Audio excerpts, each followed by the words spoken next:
بسم الله الرحمن الرحيم نحمده ونصلي على رسوله الكريم أما بعد.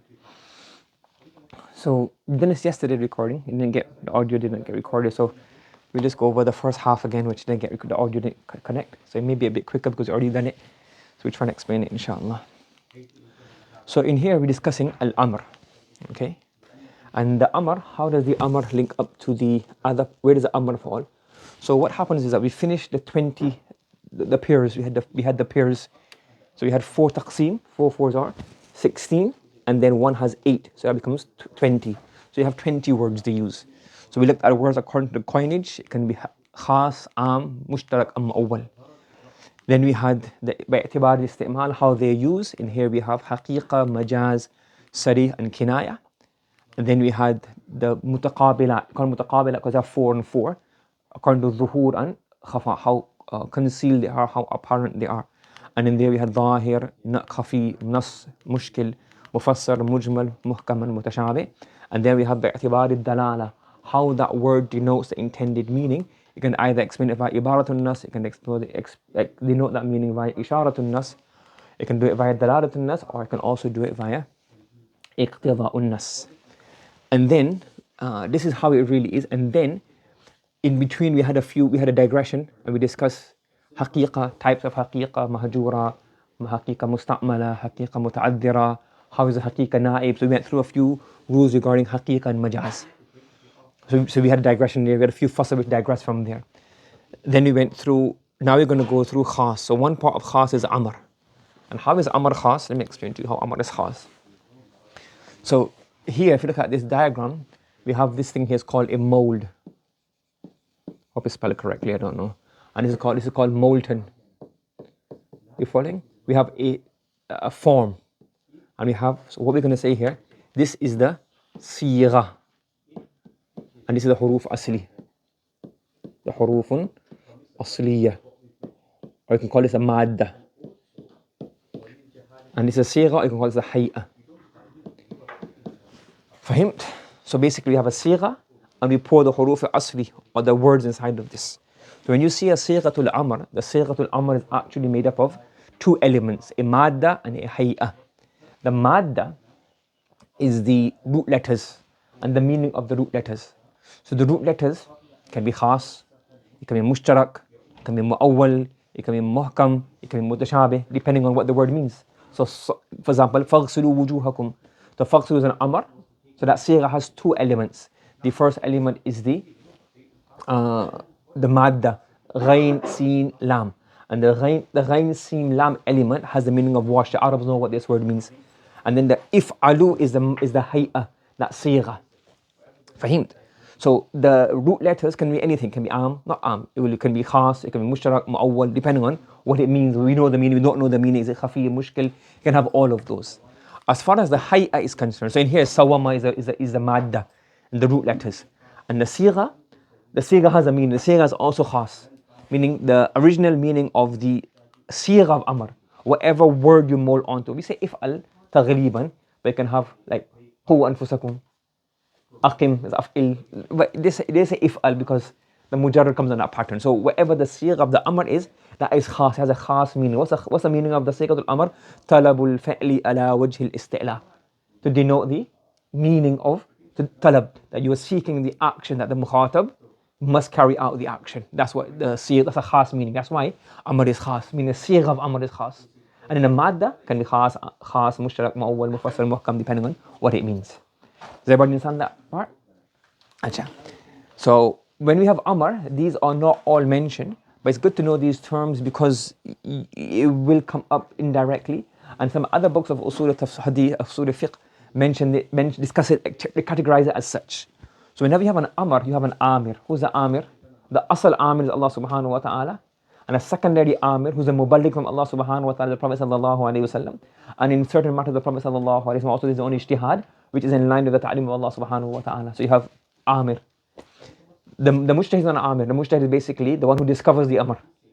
The mujtahid can't bring any rule. The mujtahid does kashf of the amr. What did Allah actually want from us? He discovers this via ijtihad. Then you have the sighatul amr. The amr, sigha which is used, the form which is used. Fahim? Ma'mur is a person who's been commanded. And the ma'mur bihi is a thing you're commanded to do. So let's say, for example, I said to you, please sit here. So now I am the amir, you're the ma'mur bihi. Sit here is the sigatul amr, and the ma'mur bihi is julus huna. So these are the things that you will have. And then we'll discuss ma'mur bihi later on. Ma'mur is slightly discussed at the end. The ma'mur, another name for the ma'mur, where's the pen gone? Another name for ma'mur is the mukallaf. The mukallaf person, the human being, he is the ma'mur. So instead of saying ma'mur, you say mukallaf. Fahimd? And the amr, you also refer to amr as taklif. Like that you've been burdened to do something, give responsibility of doing something. Fahimd? So to keep these words in mind, they'll come up later on. Okay. So al-amru fil lugha, the word amr in lugha is qawlul qa'il, is for somebody to say if'al. To say what? If'al. وفي الشرع تصرف إلزام الفعل على الغير. In the Sharia, it means, it's a tasarruf, meaning a statement or a transaction or a wording to make something binding upon somebody else. This is called if'al. This is amr. Okay. Now here we discussed yesterday. I'll go over it again. Here there's a masala regarding kalam of Allah subhanahu wa ta'ala.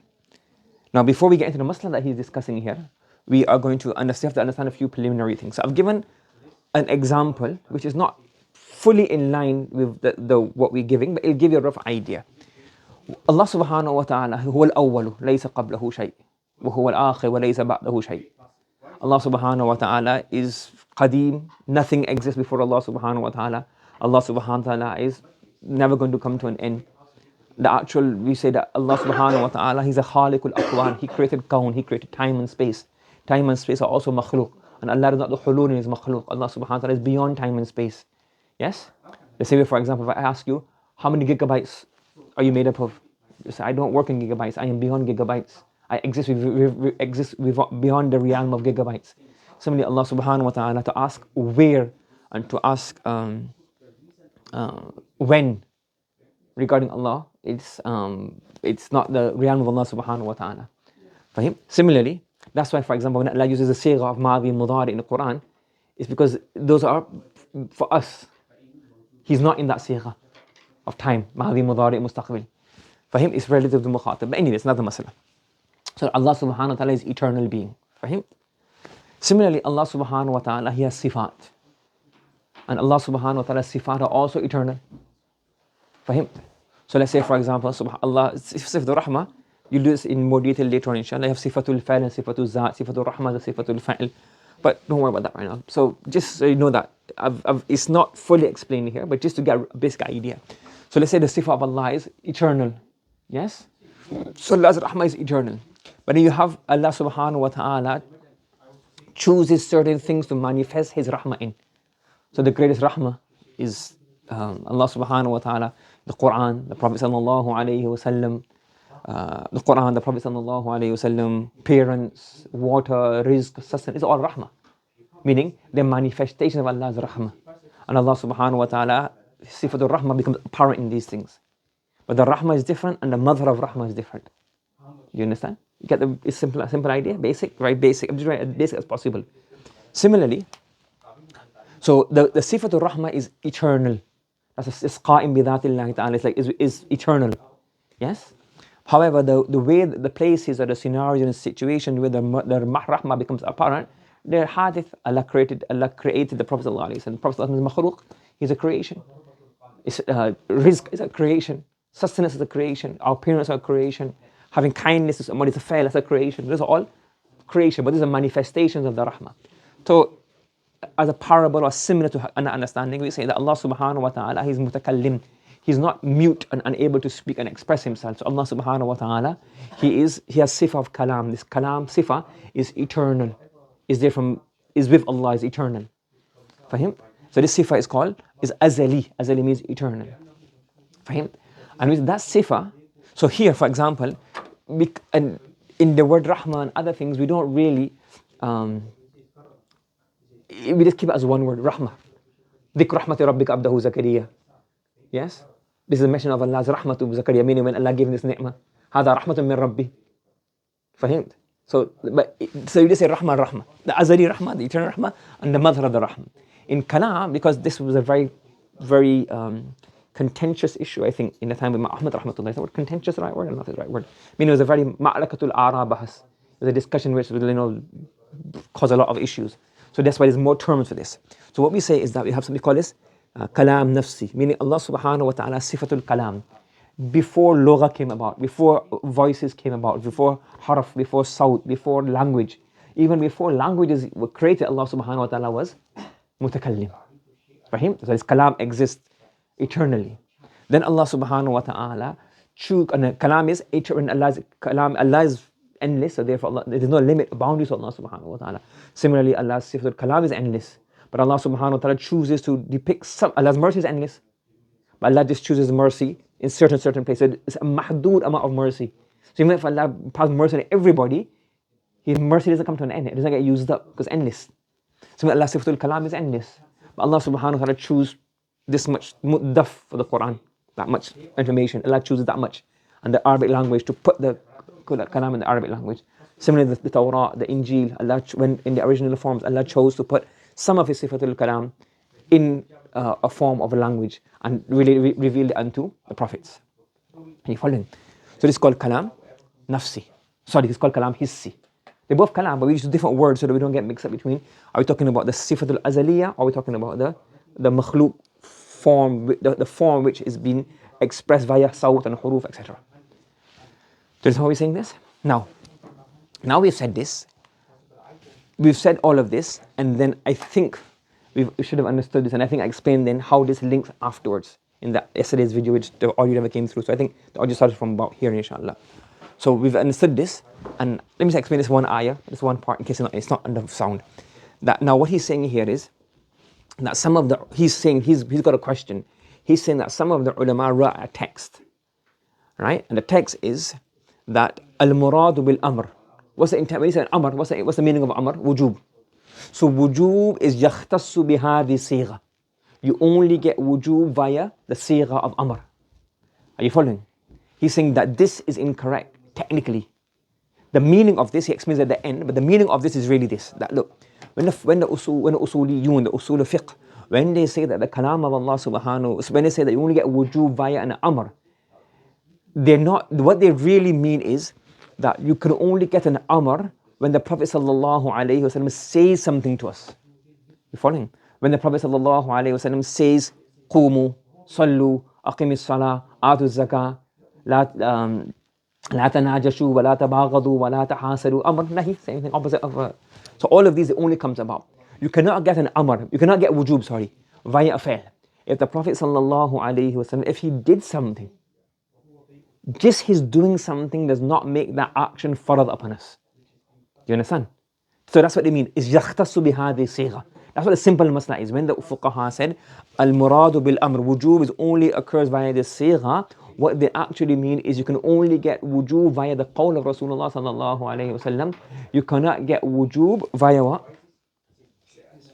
You cannot get wujub via what? You cannot get wujub via the fail of Rasulullah sallallahu alayhi wasallam.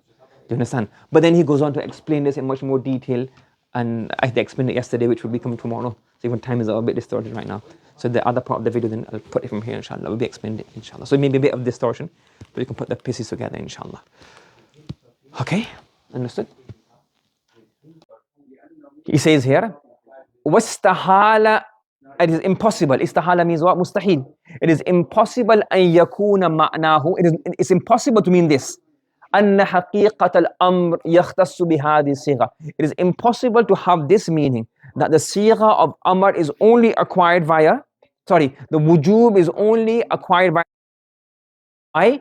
Because sifatul kalam is what? Is azali. فإن الله تعالى متكلم في الأزل عندنا خلافا للمعتزلة. We say that the sifatul kalam is a sifa azali. So because kalam azali, and kalam is made up of what? وكلامه أمر واستخبار. And kalam of Allah, which is sifatul azali, it will comprise of amr and nahi and ikhbar and istifham, even before the Arabic language was created. Even before Allah subhanahu wa ta'ala choose to mold those the kalam hissi, to choose to mold the kalam nafsi into a sigha, whether it was via Musa, the fulan or fulan or fulan. But before even Allah created language, Allah mutakallim fil azal, eternally was mutakallim. So it can't be that Allah only expresses wujud via sigha when the sigha was something. That means that Allah, kalam, it was naqis. How can Allah fahim? So that means that Allah is mutakallim without sigha. Are you following? So it can't be that it is yakhtassu bihadhi sigha. The amr, which is a part of kalam, existed azalan, eternally.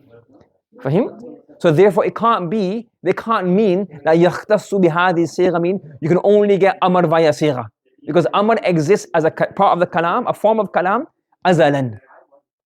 واستحال وجود هذه الصيغة في الأزل, and this صيغة did not exist in the azal. The if'al صيغة came about, is makhluq. The if'al صيغة, talab صيغة. But yet the amr, the wujub existed before, or the talab of wujub existed before. Fahim? What are you saying so far? Then he says here, واستحال أيضا أن يكون. It's also impossible that أن يكون معناه أن المراد بالأمر للأمر يختص بهذه الصيغة. It is also impossible to mean that the murad bil amri lil amri lil amiri. Yeah. The meaning is al amru lil amir. That when the amir, that the wujub is for the sigha. And I give an example here. This one is a bit repetitive. Let me give an example here. فإن المراد للشارع بالأمر هو وجوب الفعل على العبد. When you say amr, what does amr mean? Wujubul fi'li al-amr.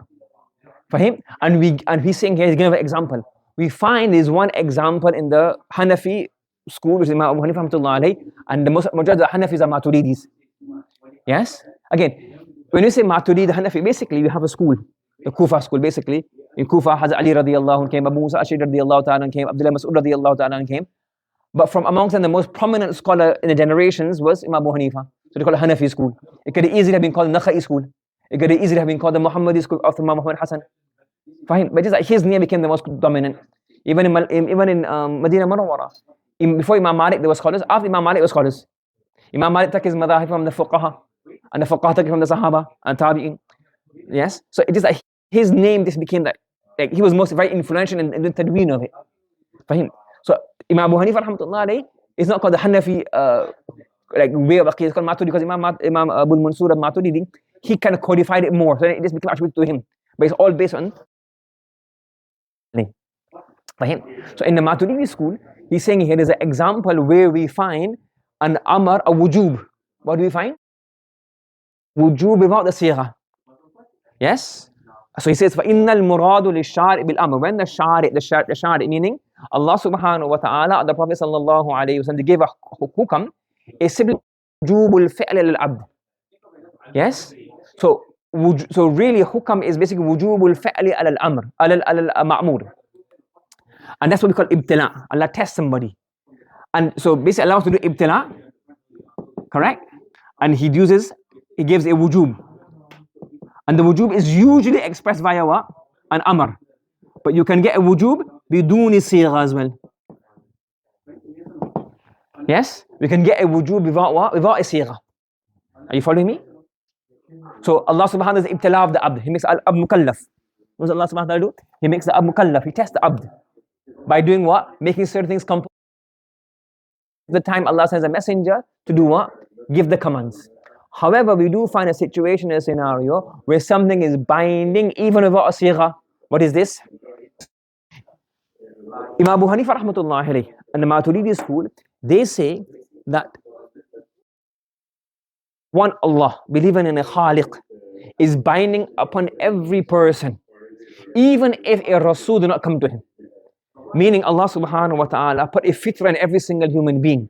And via that fitra, he is able to understand that He created everything. You can't believe in Jannah and Jahannam without ikhbar, without the Prophet telling you. You won't know about angels, you won't know about certain things.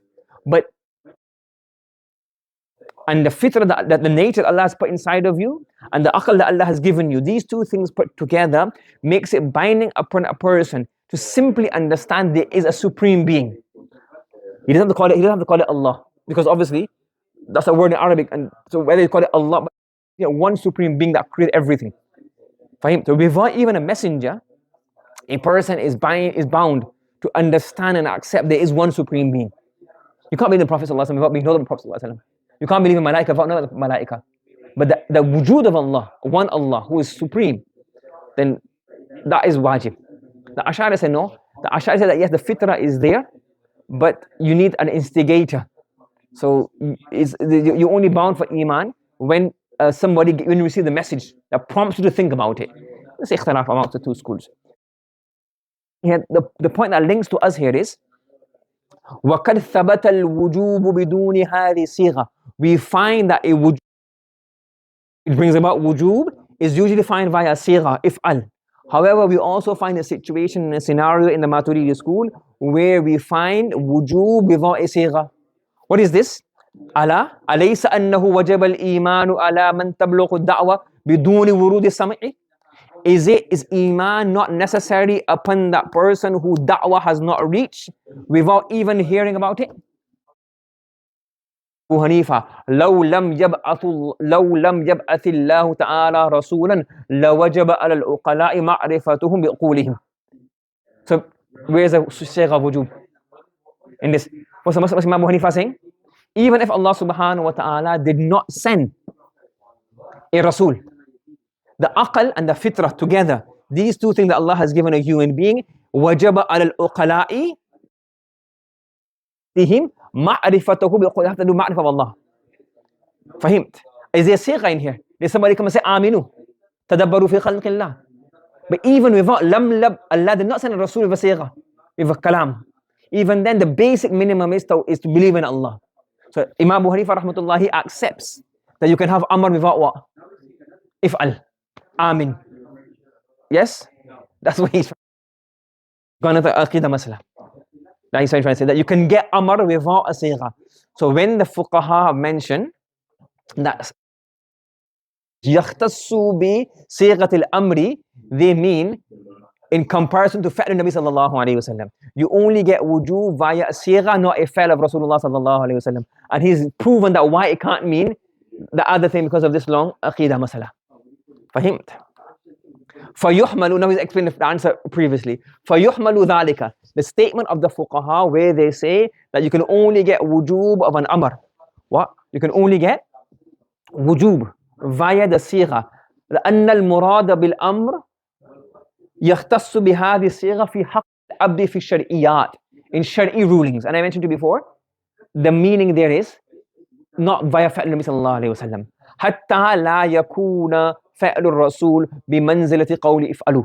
If the Prophet صلى الله عليه وسلم did something that by itself did not necessitate wujub. ولا يلزم اعتقاد الوجوب به. نعم. والمتابعة في أفعاله. When we follow the Prophet صلى الله عليه وسلم in certain أفعال, إنما تجب عند المواظبة وانتفاء دليل الاختصاص. We follow the Prophet صلى الله عليه وسلم, for example, in certain أعمال, not because the fail itself brings a binding, but the other qara'in. The Prophet al-muwadhaba, he was punctual upon this. What did he do? The muwadhaba, continuity. So the Prophet did it continuously. We have a dalil that wasn't specific to the Prophet sallallahu alaihi wasallam.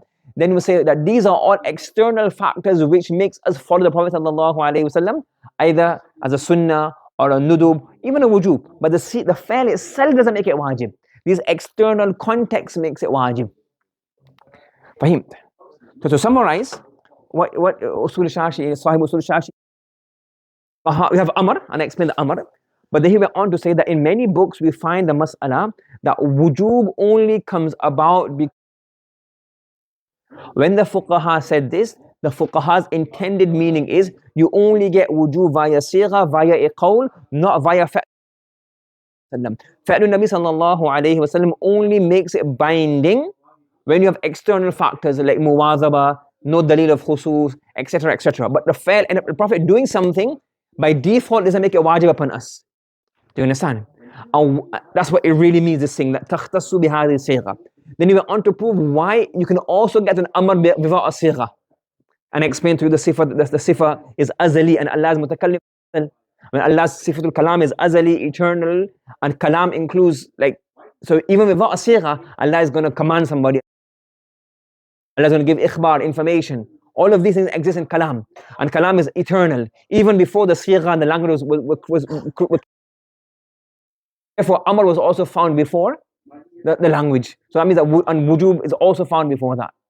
Fahim? And he give a dalil that you can also we find in the Hanafi Maturidi school that you can find wujub without sigha. What's the dalil of this? That a person who's aqil and he has who's born in, well, everybody has fitrah, and he's aqil, it is binding upon him to do what? Have the ma'rifah of Allah. The other sam'iyat, adab al-qabr and jannah and jahannam, you can't believe in those without being told about those. But knowing that there's a creator, Imam Abu Hanifa says, without a Rasul, even without a Rasul, what does Rasul bring? A risala, a message is sigha. So even then, so that means that we can get a wujub without a sigha. So that's what he has explained, and it's fihi tool. Not meant for this book, not meant for this level, but Barhal he's mentioning here. Does everybody, do you understand? Everybody online understand?